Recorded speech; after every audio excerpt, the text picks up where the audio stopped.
삶을 온전히 주관하시는 여호와 아버지 하나님, 예수 그리스도의 십자가 피로써 구속받은 우리 성도들의 모습을 통하여 온전히 거룩히 여김을 받으시기를 소원합니다. 지난 한 주간의 삶 속에서 수많은 사건 사고 가운데서도 저희들의 생명을 온전히 지켜주시고 하나님의 은혜로 예배드릴 수 있으니 감사와 찬양과 영광을 올리옵나이다. 하나님의 나라가 우리나라와 교회와 온 성도들의 심령에 이루어지게 하시고 하나님께서 우리의 삶을 주관하셔서 사랑과 희락과 행복이 샘솟는 활기차고 복된 알곡 성도들 되게 하여 주옵소서. 성령으로 교회를 통치하셔서 하나님의 말씀대로 세워져 하나님께서 기뻐하시는 우리 알곡 교회 되기를 소원합니다. 하나님의 뜻이 하늘에서 이루어진 것 같이 땅에서 우리 알곡 교회를 통하여 이루어지기를 기도합니다. 더욱 성숙한 모습으로 주님을 섬기는 아름다운 교회요 성도들이 되기를 원합니다. 아버지 하나님, 우리 교회와 성도들이 시험에 들지 않기를 기도합니다. 세상으로부터 시험당하지 아니하고 신앙생활에 시험 들지 않게 하여 주옵소서. 세상에 살면서 물질로 시험 들지 아니하고 사람들과의 관계에서 시험 들지 않게 하여 주옵소서. 이단과 사탄의 세력으로부터 시험 들지 아니하고 온전히 하나님의 은혜로 우리 교회와 성도들을 지켜 보호하여 주옵소서. 하나님의 놀라운 뜻과 계획이 우리 알곡교를 통하여 성취되고 주님 다시 오실 길이 예비되기를 간구합니다. 주님 다시 오실 때까지 좁은 길을 걸으며 좁은 문으로 들어가기를 힘쓰는 우리 알곡 성도들 되기를 소원합니다. 아버지 하나님, 오늘도 권세 있는 말씀을 준비하여 대언하시는 목사님께 은혜를 7배나 더하여 주시고 듣는 저희들은 은혜의 시간만 되게 하여 주시고 그 말씀으로 인하여 세상에 나아가 살 때 마귀 사탄을 내쫓으며 세상을 이길 수 있는 귀한 말씀으로 인도하여 주옵소서. 마음과 뜻과 정성을 다하여 준비한 호산나 찬양대의 찬양도 기뻐 받아주시기를 소원하오며 우리를 죄에서 구원하여 주신 예수님 이름으로 기도 올리옵나이다. 아멘. 하나님의 말씀은 베드로후서 1장 3절로 7절까지 말씀입니다. 신약성경 384페이지에 있습니다. 한 목소리로 봉독합니다. 그의 신기한 능력으로 생명과 경건에 속한 모든 것을 우리에게 주셨으니 이는 자기의 영광과 덕으로서 우리를 부르신 이를 알므로 말미암음이라. 이로써 그 보배롭고 지극히 큰 약속을 우리에게 주사 이 약속으로 말미암아 너희가 정욕 때문에 세상에서 썩어질 것을 피하여 신성한 성품에 참여하는 자가 되게 하려 하셨느니라. 그러므로 너희가 더욱 힘써 너희 믿음의 덕을, 덕의 지식을, 지식의 절제를, 절제의 인내를, 인내의 경건을, 경건의 형제 우애를, 형제 우애의 사랑을 더하라. 아멘.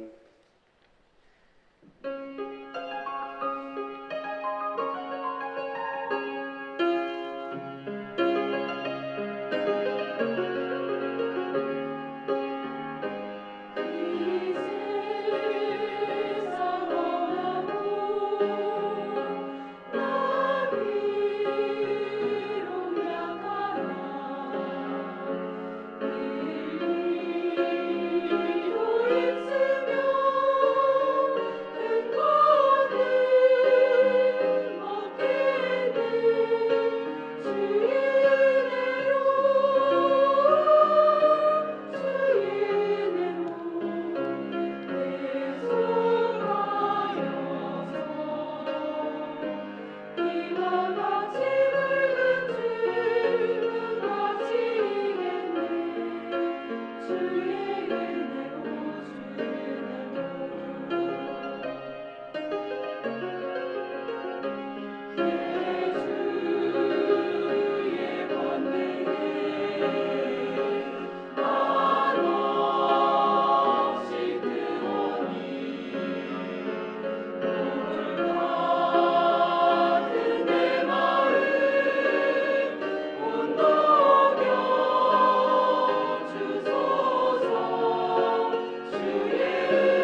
할렐루야, 할렐루야, 아멘. 감사합니다. 우리 찬양대원들은 찬양을 열심히 기쁘게 즐겁게 부르니까 얼굴이 다 빵긋빵긋 웃고 또 평안해 보이고 멋져 보입니다. 우리 모든 성도들이 전반기 신앙결산을 우리 찬양과 감사로 이렇게 마무리하는 그런 우리 성도들 될 수 있기를 부탁합니다. 우리는 이 세상에서 신비로운 자연 세계들을 경험하고 삽니다. 어떻게 태양은 저렇게 이글이글 타면서 이 수천 년 동안 이 땅에 빛을 비춰주고 에너지를 주고 열을 주어서 이 산천초목을 살리고 사람을, 식물을, 동물을 다 살게 하는지 참으로 저 태양만 볼 때마다 신비롭습니다. 그래서 옛날 사람들이 태양을 신으로 섬기는 것도 이상하지 않은 것 같아요. 그 태양을 창조하신 분이 하나님이신데 그 뒤를 잘 몰랐던 것뿐이지요. 어떻게 밤하늘에 그 수많은 별들이 반짝이고 둥그런 달이 저렇게 은은한 빛을 뿌립니까? 꽃, 나무, 동물, 인체, 인생, 계절, 지구, 천체, 흙, 공기, 물, 불, 이 모든 것 중에 신비롭지 않은 것이 단 하나도 없습니다. 또한 우리의 몸, 장기 하나하나에도 신비로운 것이 너무너무나 많습니다. 우리가 알지 못하고 깨닫지 못하여서 그렇지 우리의 몸은 정말 신비 그 자체입니다. 부부가 결혼하면 어떻게 태에서 그 조그마한 것이 점점 자라 사람이 되어가지고 10달이 되면 세상에 나와서는 엄마 젖을 빨아먹고 자라서 이렇게 사람 노릇을 한다는 말입니까? 참으로 그것 또한 신비롭습니다. 자녀는 아버지 어머니를 붕어빵처럼 꼭 닮는 것, 그것도 신비롭습니다. 과학이 하나님의 흉내를 내기는 하지만 어떻게 할 수는 없습니다. 과학자들이 보리와 별을 화학 성분을 통해 만들어낼 수는 있지만 그들이 만든 보리와 밀은 아무리 심어도 싹이 트지 않습니다. 과학이 아무리 발달해도 사람의 피를 1g도 만들 수가 없습니다. 흉내는 내는데 그 사람이 만든 피를 수혈하면 사람이 죽는다는 겁니다. 이것은 신묘막측한 하나님의 놀라운 창조 세계에 속한 것들이죠. 그런 세상 속에 저와 여러분들이 살고 있는데 여러분들은 이 자연 만물을 우리 인생을 바라보고서도 전혀 놀랍지도 않는 그런 삶을 살아가는 사람들을 보면 참으로 안타까워요. 몰라도 저렇게 모를까. 오늘 본문이 말하는 우리에게 주신 3절에 주의 신기한 능력, 그의 신기한 능력이라고 하는 단어가 나오는데, 그런데 하나님의 신기한 능력은 세상의 신기한 능력과는 비교가 되지 않습니다. 훨씬 더 신비합니다. 무엇이 우리에게 신비한 능력입니까? 4가지입니다. 첫 번째로는 예수님을 이 땅에 구주로 보내신 사건, 그것이 참으로 하나님의 놀라운 신기한 능력입니다. 하나님이 사람이 되셔서 이 땅에 오신 것은 신비 중에 신비, 은혜 중에 은혜, 기적 중에 기적, 축복 중에 축복입니다. 어거스틴은 이런 말을 합니다. 예수님이 하늘 보좌를 버리시고 이 땅에 오신 것은 인간이 버러지가 되어 시궁창에 들어간 것보다도 더 어려운 사건이다, 이렇게 말했습니다. 또한 십자가 보배 피로 우리가 구원받은 것이 신비한 능력입니다. 세상 사람들은 목욕탕에서 육체의 때를 씻는 것은 알아도 마음의 때, 영혼의 때를 씻는 비결은 몰라서 죄 속에서 살다가 결국은 죄로 망해서 죽습니다.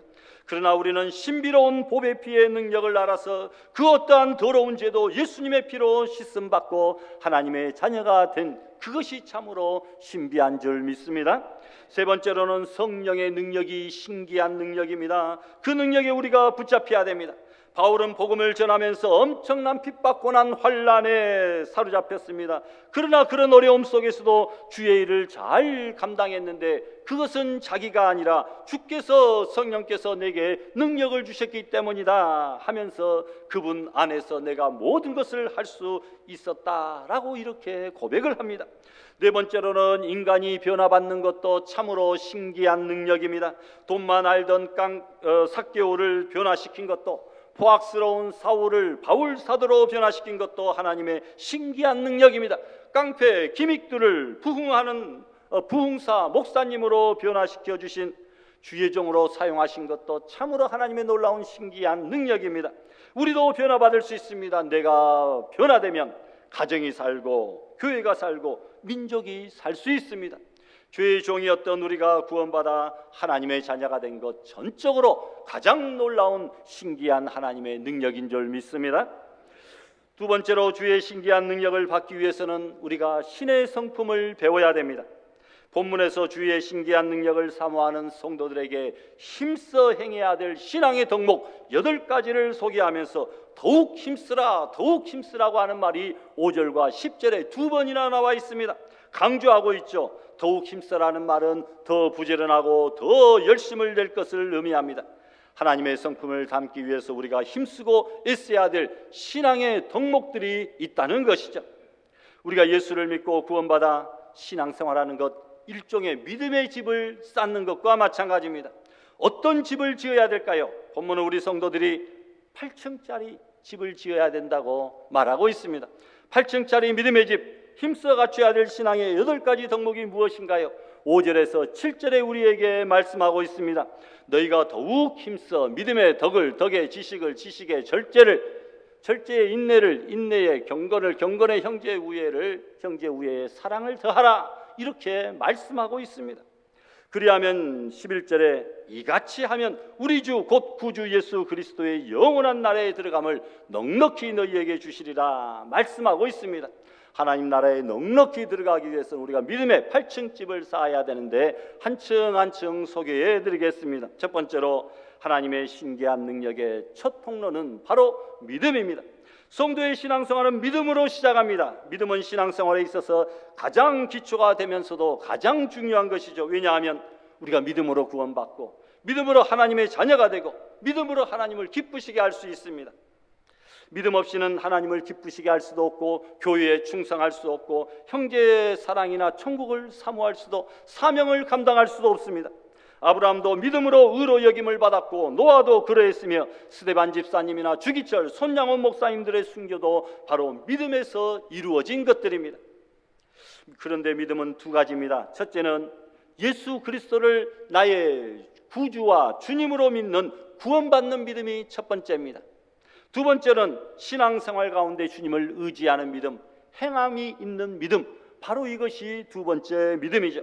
그러니까 예수님을 믿음으로 구원받고 여러분 신앙을 행함으로 우리가 복을 받게 되는 줄 믿습니다.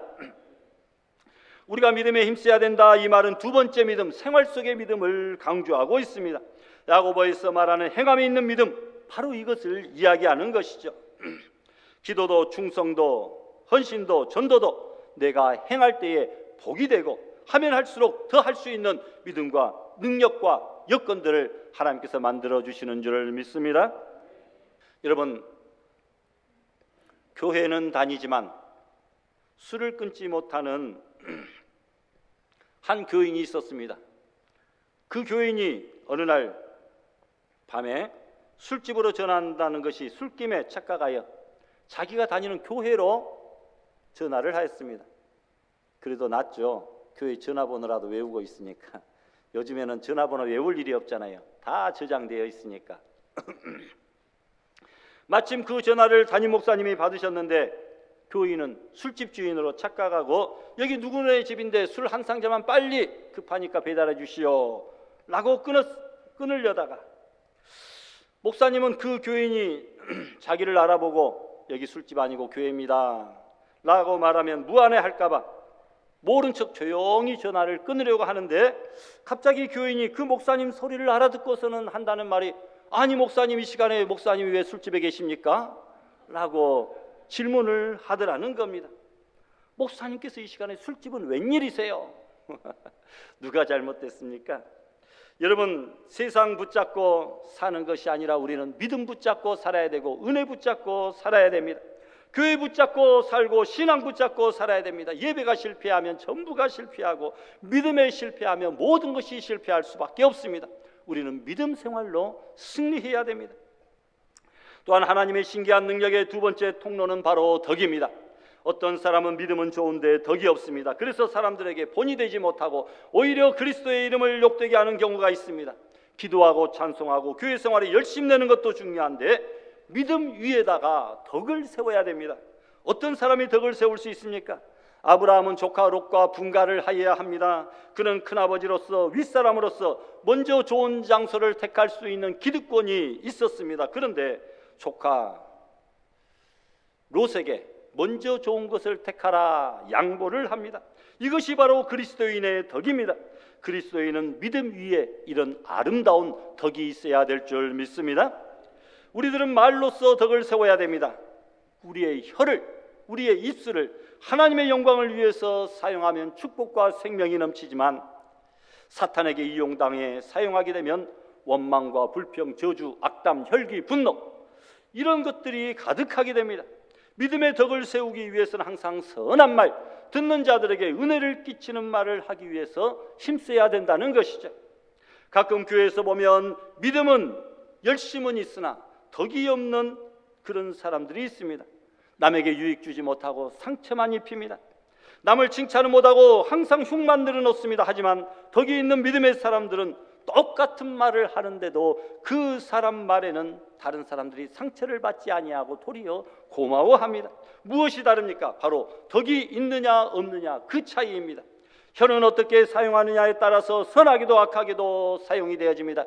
마침 아침 이슬 한 방울이 어떤 이에게는 생명을 살리는 생명수가 되지만 독사가 그것을 마시면 사람을 죽이는 동물이 되듯이 말입니다. 남을 비방하며 헐뜯는 사람의 혀는 악한 것이지만 하나님을 찬양하며 형제를 격려하며 칭찬하는 혀야말로 가장 선한 것이 되는 줄 믿습니다. 힘들 때 우리는 자꾸 죽겠네 죽겠네라는 말을 자주 합니다. 성도들은 죽겠네라는 말을 하지 말고 뭐라고 해야 됩니까? 어떻게 정답을 벌써 보시고 대답을 잘하시네요. 죽겠네라는 말을 하지 말라고 하면 살겠네라고 대답하면 됩니까? 라고 묻습니다. 아닙니다. 여러분, 죽겠네가 아니라 죽게 있네로 우리가 바꿔서 말해야 됩니다. 죽겠네 발음을 천천히 하면 죽게 있네. 여러분, 죽겠다라고 하는 그 말도 죽게 있다. 모든 문제 해결이 다 주님께 있음을 믿으시기를 바랍니다. 맨날 만나면 불평 불만만 하는 그런 이야기만 하면 결국은 그 사람들이 그렇게 될 수밖에 없다는 겁니다. 40대 중년 남자들이 대학 동창 모임에 나갔습니다. 오랜만에 만난 4명의 친구가 각기 자기들의 인생살이에 대해 불평하기 시작합니다. 먼저 대기업에 다니는 친구가 말합니다. 요즘 속이 너무 많이 상해서 술을 너무 많이 마셨어. 아마 간에 탈이 났을 거야 라고 이야기합니다. 그러자 기업을 운영하는 친구가 그 말을 받아 회사 문을 닫아버리고 어디론가 도망치고 싶은 심정이야. 우울해했습니다. 이번에는 고등학교 교사인 친구가 하소연합니다. 요즘은 도무지 학생들을 가르칠 맛이 안 나. 때려치우고 싶어. 얼굴을 찡그립니다. 4번째 친구도 이에 뒤질세라. 아내에게 실망했어. 아무래도 나는 결혼을 잘못한 것 같아. 푸념합니다. 몇 년 후에 4명의 친구가 다시 동창회에서 만났습니다. 이들은 한결같이 비참한 몰골을 하고 만났습니다. 술을 많이 마신 친구는 간암 선고를 받았고, 기업인 친구는 파산하였고, 교사는 파면당했고, 아내를 헐뜯던 친구는 결국 이혼을 했더라는 이야기죠. 여러분, 평소에 우리가 하는 말은 우리의 미래를 보여줍니다. 말이 이렇게 무섭습니다. 그러므로 우리는 함부로 말을 하려고 하지 말고 좋은 말, 복된 말, 은혜스러운 말, 찬양의 말, 전도의 말, 하나님의 말씀을 읽는 말 골라서 해야 되겠습니다. 여러분, 3번째로 하나님의 신기한 능력의 3번째 층, 3번째 통로는 바로 하나님을 아는 지식입니다. 우리 옛말에 알아야 면장도 한다는 말이 있습니다. 마찬가지로 우리 성도들도 하나님을 잘 알아야 됩니다. 바로 알고 바로 믿고 바로 행하는 것, 이것이 신앙생활의 3박자입니다. 바로 알고 바로 믿고 바로 행하는 것. 이 지식이 있을 때 믿음도 덕도 훌륭하게 됩니다. 여기에서의 지식은 예수 그리스도를 아는 지식입니다. 하나님을 바로 알기 위해서는 성경을 많이 읽어야 됩니다. 성경을 잘못 알고 사랑하라 이렇게 하니까 마귀까지 사랑하는 사람이 있습니다. 대접하라 하니까 이단까지 대접하면 안 됩니다. 알기는 알되 바로 알아야 된다는 것입니다. 믿음은 들음에서 납니다. 그런데 우리가 하나님을 바로 아는 지식은 단순히 머리로만 아는 지식이 아니라 직접 체험하여 경험으로 아는 지식, 그것을 말하고 있습니다. 남에게 들은 것으로 하나님을 아는 지식이 있다라고 말할 수 없습니다. 내가 직접 하나님을 만나고 경험하고 체험하고 인격적으로 교제하여야 하나님을 제대로 안다라고 말할 수 있는 줄 믿습니다. 하나님 말씀은 바로 어두움을 밝히는 빛과 같습니다. 그래서 시편 119편 105절에 보니까 주의 말씀은 내 발의 등불이요 내 길의 빛이니이다 라고 말씀합니다. 말씀은 우리의 어두운 인생길에 분별력을 줍니다. 말씀은 우리에게 힘이 되고 우리 인생길의 안내자가 됩니다. 그러므로 우리는 덕에 말씀, 곧 하나님을 아는 지식을 더해야 됩니다. 이 자리에 계신 모든 분들이 하나님의 말씀과 하나님에 대한 지식으로 충만할 수 있기를 소망합니다. 네 번째, 하나님의 신기한 능력의 통로는 바로 절제입니다. 절제는 자동차의 브레이크와 마찬가지입니다. 세상에서 아무리 좋은 자동차 가지고 있어도 브레이크 없는 자동차는 탈 수가 없죠. 운전하시는 분들은 아시겠습니다만 운전하는 동안 우리가 얼마나 많은 브레이크를 밟습니까? 빨리 달리는 것만이 능사가 아니라 서야 될 때 즉시 서야 됩니다. 어떤 사람이 가장 운전을 잘합니까? 출발해서 목적지까지 좀 더디더라도 신호 위반하지 아니하고 사고 나지 아니하고 안전하게 도착하는 사람이 가장 운전을 잘하는 사람이죠. 빨리 간다고 잘하는 것이 아닙니다. 여러분, 즉시 서야 될 때 브레이크를 밟지 않으면 대형 사고가 납니다. 마찬가지로 아무리 신앙이 좋고 칭찬을 받는 성도라 할지라도 절제할 능력이 없다고 한다면 교통사고처럼 자신은 물론이고 남에게도 엄청난 피해를 줍니다. 따라서 절제의 은사, 이것이 얼마나 필요합니까? 제 생각에는 이 절제가 세상에서 가장 어려운 것 가운데 하나인 것 같습니다. 절제는 자기 자신을 통제하는 것입니다. 그렇습니다. 인생을 살아가는데 제일 큰 적은 바로 자기입니다. 여러분, 자기보다 더 큰 문제는 세상에 아무것도 없습니다. 다른 사람에게 너가 문제야 라고 말하지 마시고 세상에서 가장 큰 문제는 바로 내 자신임을 깨달아야 됩니다. 그래서 요나가 항상 문제인 것이죠. 좋지 않은 말을 안 하려고 입을 깨물다가 한 번만 더 깨물면 되는데 그만 말을 해버려가지고 상대방의 가슴에 못을 박고 비수를 꽂아 상처를 입히는 경우들이 얼마나 많습니까? 먹어도 한 숟가락만 덜 먹었으면 되는데 절제하지 못하고 많이 먹어 배탈이 납니다. 말도 그렇고 먹는 것도 그렇고 조금만 절제할 수 있으면 얼마나 좋겠습니까?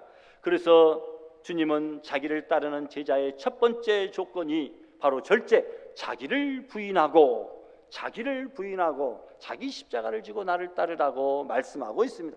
자기를 부인하는 절제가 없이는 주님을 따르지도 못한다라고 말씀하는 거죠. 어느 여자분이 체중이 계속 갈수록 불어나는 분이 있었습니다. 아무리 음식을 절제하려고 해도 뜻대로 되지 않습니다. 계속해서 냉장고 문을 열고 먹을 것을 찾습니다. 고민을 하다가 한 가지 아이디어가 떠올랐습니다. 냉장고 안에 아주 날씬한 S라인의 몸매를 가진 여자 배우 사진을 딱 붙여놨습니다. 음식을 먹기 위해 냉장고 문을 여는 순간 나도 저렇게 날씬해져야지 마음의 각오를 단단히 하고 다시 냉장고 문을 닫고 이를 악물고 참았습니다. 그렇게 한 결과 한 달에 5kg이나 살이 빠졌습니다. 너무 신이 났습니다. 그런데 이상한 일이 생겼습니다. 그 한 달 동안에 5kg의 체중이 늘어난 사람이 있었는데 바로 남편이었습니다. 그 이유는 말 안 해도 아시겠죠. 여러분, 절제가 참으로 이렇게 어렵습니다. 노부부가 자녀들을 모두 분가시키고 단둘이서 아파트 생활을 하고 있는데 왕년에 한가를 가던 남편은 은퇴하여 허구한 날 집에 있거나 공원으로 산책하는 것이 고작이고 이제까지 위세당당했던 남편 그늘에서 죽어 지내던 마누라는 매일같이 교회 모임이다, 동창 모임이다, 개 모임이다 하고 밖으로 나다니고 한 번 나갔다 하면 자기 세상 만난 듯이 쏘다녀서 남편은 집 지킴이, 영어로 하면 이것이 홍키파입니다. 집 지킴이로 전락하고 말았습니다.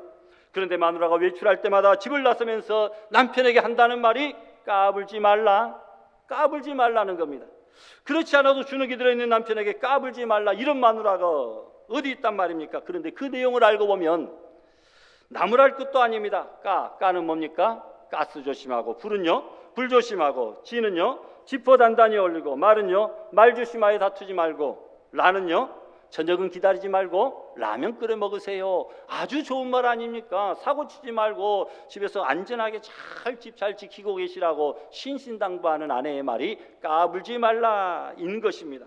여러분, 우리 신앙인들도 세상에 대해서, 문제에 대해서 나를 넘어뜨리려고 하는 온갖 불신앙에 대해서 절제를 다짐하며 너희들 까불지 마라, 이렇게 우리도 외칠 수 있어야 됩니다. 예수님의 이름으로 명하노니 너희들 다 물러가라, 떠나가라, 까불지 마라.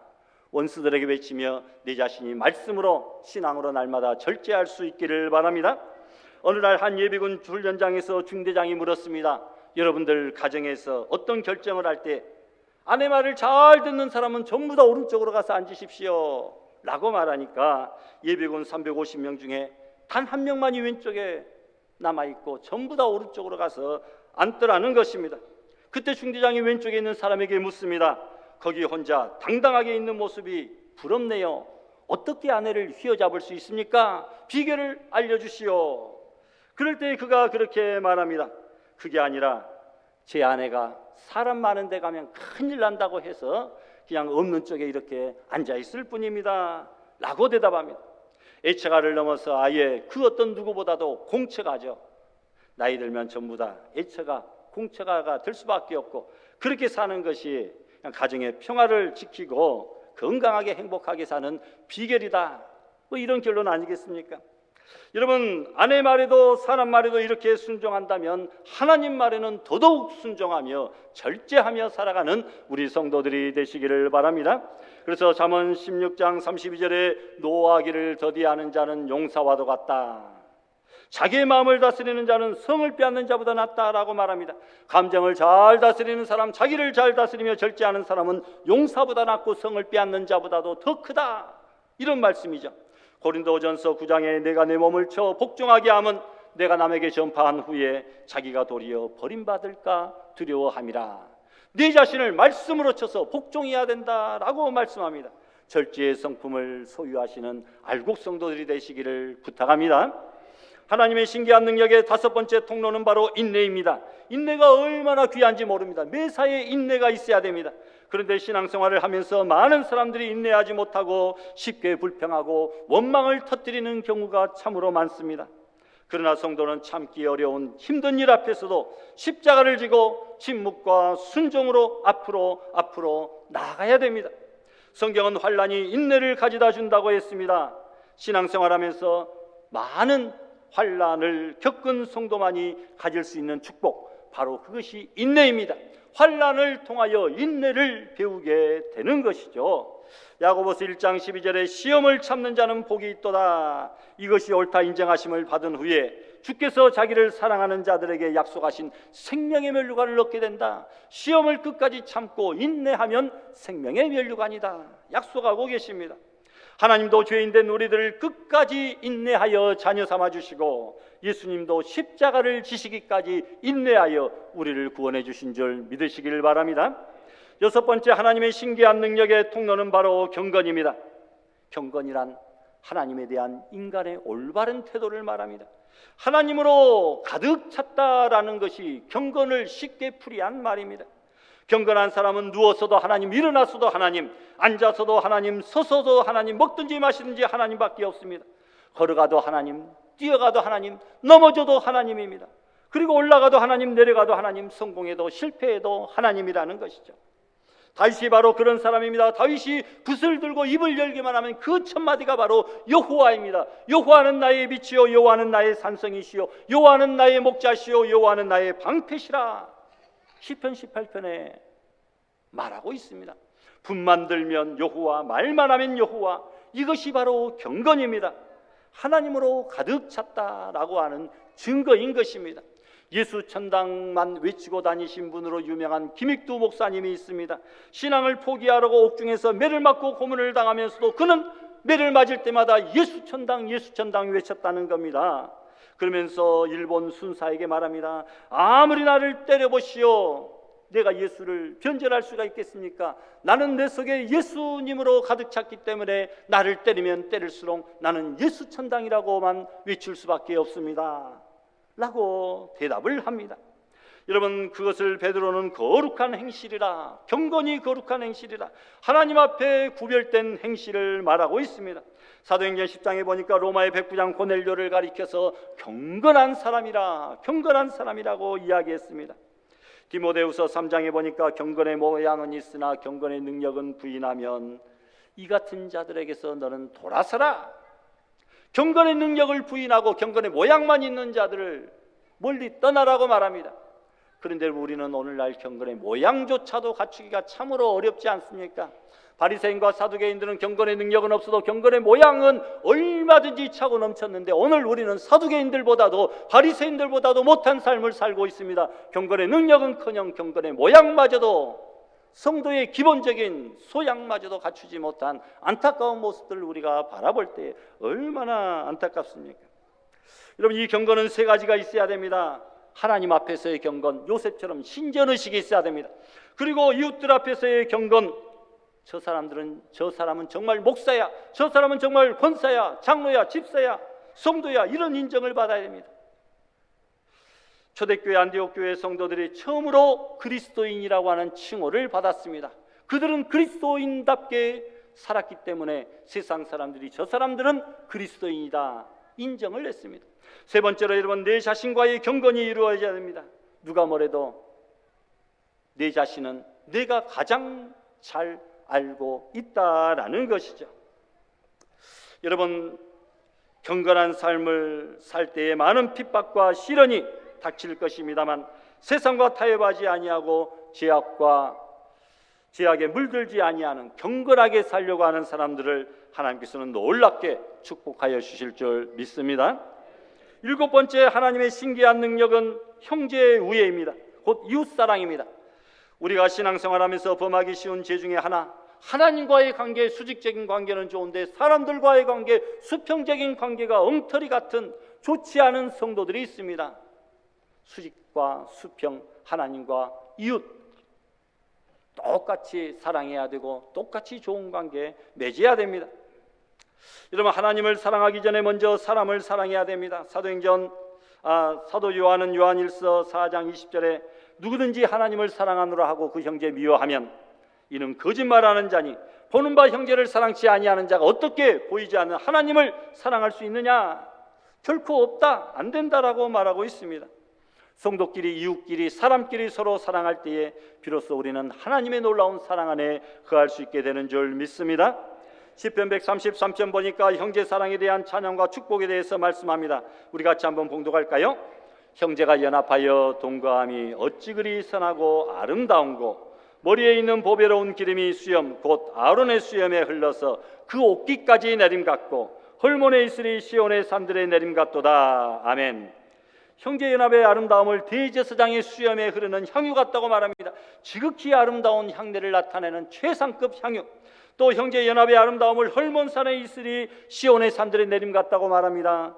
헐몬산은 이스라엘 북쪽에 있는 가장 높은 산으로 그 산에는 만년설로 사시사철 눈이 있습니다.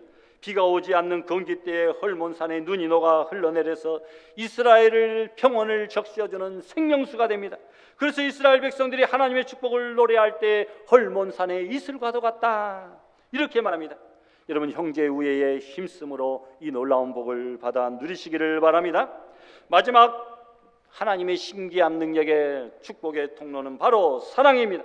여기서 이 사랑은 연인 간의 에로스 사랑, 친구 간의 필레오 사랑, 부모의 스톨게 사랑이 아니라 아카페의 사랑입니다. 독생자 예수를 십자가에 내어주시기까지 우리를 사랑하신 조건 없는 사랑, 바로 아가페, 거룩한 희생적인 헌신적인 보상도 바라지 않는 그 아가페의 사랑입니다. 그 사랑을 우리는 이미 받았기에 빚진 자의 마음으로 우리는 서로 사랑해야 됩니다. 마태복음 22장에 선생님 계명 중에 어떤 것이 제일 큰 계명입니까? 질문할 때 하나님을 사랑하고 내 이웃 사랑하라, 이것이 모든 율법과 선지자의 대강령이다 이렇게 말씀하고 있습니다. 사랑은 믿음의 알파와 오메가, 시작과 끝, 그리고 기초와 지붕입니다. 그러므로 우리 그리스도인의 품성에는 사랑이 있어야 됩니다. 주님의 사랑이 우리의 심령에 충만하고 그 사랑이 넘쳐 흘러서 다른 많은 사람들에게 영향을 끼치는 그런 충만한 사랑을 우리가 소유해야 된다는 것입니다.